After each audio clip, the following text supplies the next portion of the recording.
A giant, one eye, watching, staring down at a naked woman sleeping in a field of flowers. This should be terrifying. This should be a nightmare, a monster hovering over an innocent victim. But look at his face. He's not angry, not hungry, not violent. He's sad, longing, gentle. This is the Cyclops by Odilon Redon, painted in 1914, and it tells one of the most tragic love stories in Greek mythology. A monster who fell in love with a woman who could never love him back.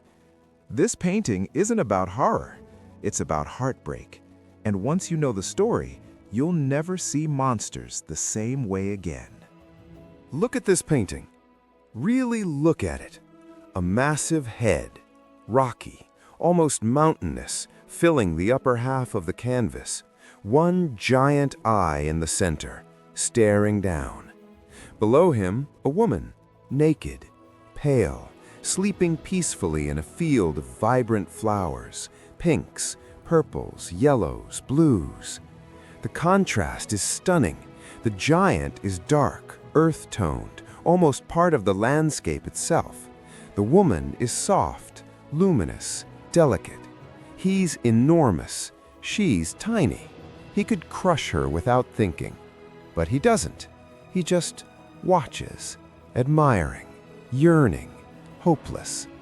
This is Odilon Redon's The Cyclops, and it's unlike any monster painting you've ever seen, because this isn't about fear, it's about love, unrequited, impossible, tragic love. The woman is Galatea, a sea nymph, beautiful beyond measure.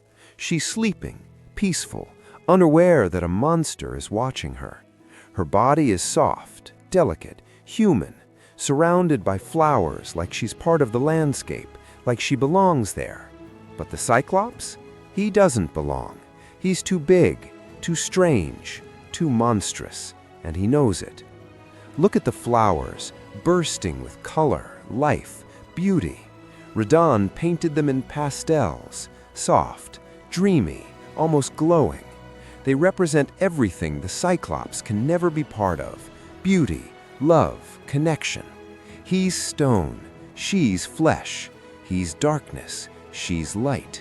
And no matter how much he loves her, he'll never reach her. So, who is this Cyclops? His name is Polyphemus.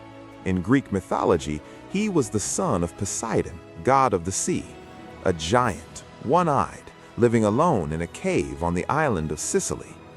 Most stories paint him as a monster, a savage who ate Odysseus's men, a villain. But there's another story, a quieter one, a sadder one. Polyphemus fell in love with Galatea, a sea nymph, beautiful, graceful, perfect, and she wanted nothing to do with him. Galatea was everything beautiful, everything desired, everything perfect. Gods wanted her, mortals dreamed of her, artists painted her. But she loved Acis, a young shepherd, handsome, human, gentle. Not a monster, not a giant, not Polyphemus. Acis, a shepherd boy, mortal, young, beautiful in a human way. He and Galatea were in love. They'd meet in secret, by the shore, in the fields. And Polyphemus watched, hidden in the shadows, burning with jealousy. He tried to win her, sang songs, brought gifts, declared his love. But Galatea laughed at him, mocked him, rejected him over and over. Not because he was cruel, but because he was a monster, and she could never see past that. One day, Polyphemus found them together, Galatea and Acis, embracing by the sea, and jealousy consumed him. He picked up a boulder, massive, the size of a house, and hurled it. It crushed Acis instantly. Blood flowed from under the stone, mixing with the sea.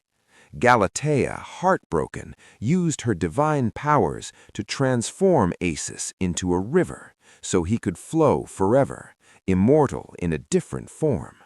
But Polyphemus, He was left alone, forever, with nothing but his guilt and his unreturned love. Odilon Redon painted this in 1914. He was 74 years old, near the end of his life. Redon was a symbolist. He didn't paint reality. He painted feelings, dreams, the invisible world of emotions. And when he painted the Cyclops, he didn't paint a monster. He painted loneliness, longing, the pain of loving someone who will never love you back. Look at Redon's other work: floating eyes, mystical flowers, strange dreamlike creatures. He painted the world of emotions, the things you feel but can't see. And the Cyclops? He's not a literal monster. He's a symbol of everyone who's ever loved someone from a distance, who's ever felt too different, too ugly, too wrong, who watches from the outside, hoping, knowing it's hopeless. This is why the painting feels so gentle, so sad. Redon strips away the violence, the rage, the monstrosity, and he shows you what's underneath, a creature who just wants to be loved, who knows he never will be, but who keeps watching anyway, because love doesn't go away just because it's hopeless. Here's why this painting matters. We've all been Polyphemus. Not literally, but emotionally. We've all loved someone who didn't love us back, watched them with someone else, felt like we weren't enough, too weird, too ugly, too different, too wrong.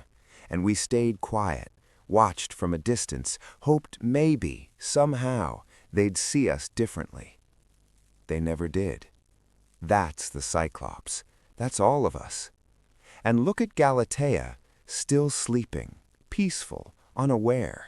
She doesn't know he's watching, doesn't know he's suffering. That's the cruelty of unrequited love. The other person doesn't even feel it. They go on living, happy, free, while you're drowning in feelings they'll never return. Polyphemus knows this, and he watches anyway. Not because he's cruel, but because he can't help it. So what is the Cyclops? It's not a horror painting. It's not a myth retold. It's a portrait of heartbreak, of longing, of loving someone you can never have. Redon painted a monster, but he made him human, because sometimes the most monstrous thing is just being alone, being unloved, being on the outside looking in.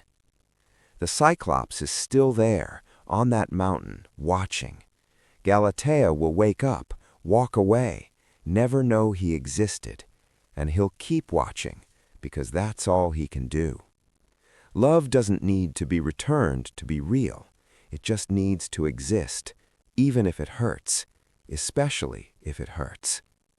This painting hangs in the Kröller-Müller Museum in the Netherlands, and people walk by, see a monster, see a naked woman, but they miss the point. This isn't about monsters, it's about us. It's about everyone who's ever loved from the outside, who's ever felt like they weren't enough. Redon saw that, and he painted it, not as horror, but as truth.